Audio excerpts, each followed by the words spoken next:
Hazak Baruch, très bonne journée, très bon chiffre aussi. High aujourd'hui, c'est 18. High qui se lève. Et on est, comme on dit en français, J-7 avant Hanouka, dans cette nuit si Dieu veut.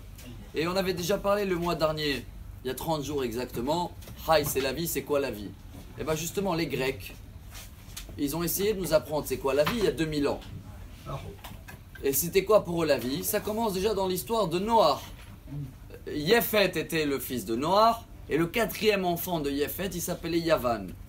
Et depuis la bénédiction qu'il a eue par Hachem, Yaft Elohim le Yéphet, la beauté extérieure. Cette bracha était en stand-by pendant 1700 ans, jusqu'à l'histoire de, on va avoir peut-être le temps de raconter ou pas, avec Alexander Moukdon, comment on l'appelle le Macédoine, je ne sais pas comment en français. Voilà, aujourd'hui il est connu dans la salade Macédoine à son nom. Et en tous les cas, chers amis, il faut savoir quelle était la beauté chez eux, parce que le mot sport vient de Sparta, démocratie c'est grec aussi, et aujourd'hui voilà le message que nous on doit tirer, parce qu'on a dit que chaque jour jusqu'à Hanouka on va tirer aussi une halakha, et on va essayer de la lier à la paracha. Toute la paracha, c'est Yosef, cette paracha. Comment dans sa famille, à la place d'être aimé, il n'est pas aimé du tout par ses frères. Et en Égypte, chez Potiphar, où il doit être détesté, il réussit énorme. Aux prisons, où tout le monde, ils doivent le maudire. Yosef, Noseren Bene Kol Roav, chacun, tout ce qu'il fait, il réussit, tout le monde l'aime.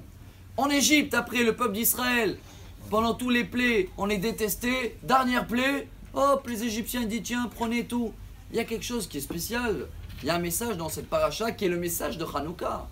Que chaque fois qu'on veut plaire à les nations, et on veut marcher dans leur beauté ou dans ce qu'ils nous proposent, entre parenthèses, c'est l'actualité avec ce qui se passe en ce moment, et oui, Jérusalem, c'est Israël ou pas. Tout ça, chers amis, le message de Hanouka, le message de Yosef, c'est quoi? En hébreu, c'est quoi Yosef? Rajouter dans la lumière, rajouter dans l'huile, s'investir. Voilà, si hier on a parlé de mettre déjà la Hanoukia dans le marbre, et bien aujourd'hui, pour chacun qui va faire les courses cette année, s'il a l'habitude d'acheter des bougies, des machins, on s'investit, on achète de l'huile. Parce que, en hébreu, comme on dit, le shemen, ha-shemen, c'est les mêmes lettres de Neshama, c'est notre âme. Et les Grecs, Rabbi Yehuda Alevi, on termine avec ça, et qu'il a écrit le livre Kuzari, il a dit que les Grecs c'est Brahim Asher En Lahem Peri. En français ça veut dire c'est une très belle plante, mais il n'y a pas de fruits. C'est beau, mais il n'y a pas d'intérieur.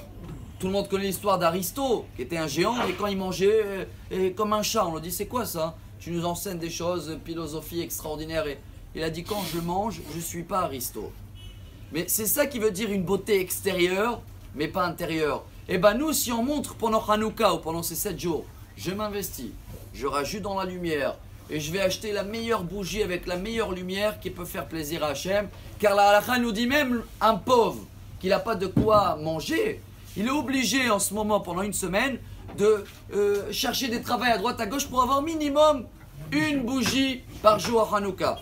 Alors on fait un effort pour cette année avoir de l'huile, que cette lumière-là va éclairer notre chemin et on va calculer personne. On suit le chemin de Dieu, car on a vu dans la paracha, plus on fait ce que Dieu nous demande et plus on plaît devant toutes les gens qui doivent nous détester. Alors Bezrat Hashem, très bonne nouvelle aujourd'hui, grande lumière aussi pour le peuple d'Israël et Jérusalem.